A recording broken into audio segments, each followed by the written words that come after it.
के गर्ने होला मेरो त साह्रै मन डराएको छ लौ न बाबु अनि त्यस्तो अपराधीसँग नपठाउनु पर्ने नि त कहाँ लग्यो होला त्यस्तो अपराधीले हाम्रो बसन्त दाइलाई त्यही त के हिँड्नुस् न बाबु तपाईँ र म कतै खोज्न जाम यो रातिमा कहाँ खोज्न जाने जहाँ भए पनि जानु पर्यो नि बा हेर्नुहोस् त मधु बाबुले यस्तो रातिमा गुहार माग्दै आउनु भएको छ अनि आफन्तको घरमा यसरी गुहार माग्दै आउँदाखेरि अनि गुहारै दिन सकेन भने हामी आफन्त भएको के सार भयो त तैँले त्यसुकै भन् तर यति रातिमा मरिगए पनि खोज्न पठाउँदिन खाद्यहरू बस्न उपाजेर ल्याउँदैछ भोलि बिहानसम्म त बसन्तीलाई केही भएको खबर सुनियो भने म मर्न र पछुताउन बाहेक अरू केही हुँदैन त्यसैले बिन्ती छ शिशिर बाबुलाई पठाइदिनुस् न खोज्न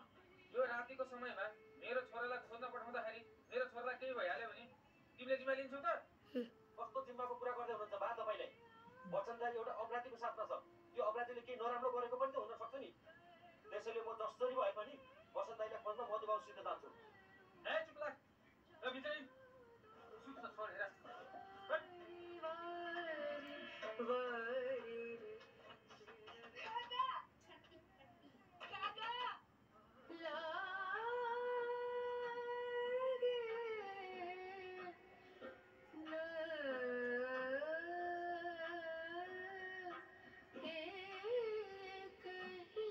बिहान भयो त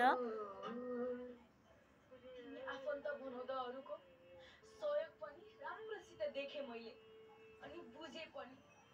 आज मलाई अप्ठ्यारो पर्दा मध्यरातमा तिमीहरू ढोका लाएर बस्यौ होइन ठिक छ भगवानले माथिबाट हेरिरहेको छन् र यसको फल सबै दिनेछन्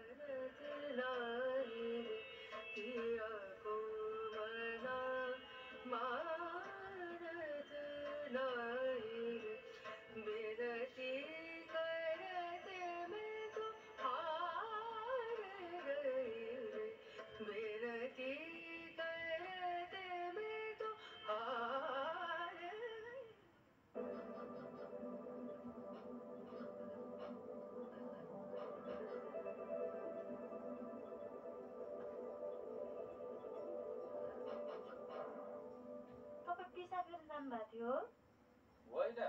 मधु आएर ढोका ढकढकाउँदै थिए त्यसैले गएको म ओहो अनि किन आगिरहेछन् यस्तो मध्यरातमा यति बेलासम्म बसन्ते घरमा आएको रहेछ त्यसैले शिशिरलाई खोज्न जानु पर्यो भनेर बोलाउन आके अरे अनि शिशिर गयो त जान खोज्दै थियो तर मैले जान दिइनँ किन नि फेरि तिनीहरूले भन्दैमा छोरालाई यति राति त्यसै पठाउनु त भएन नि काल जमाना ठिक छैन भोलि केही भइहाल्यो भने त्यसको जिम्मेवारी कसले लिन्छ लो कहाँ गयो त त्यो बसन्ते दिउँसो जेठान दिदीले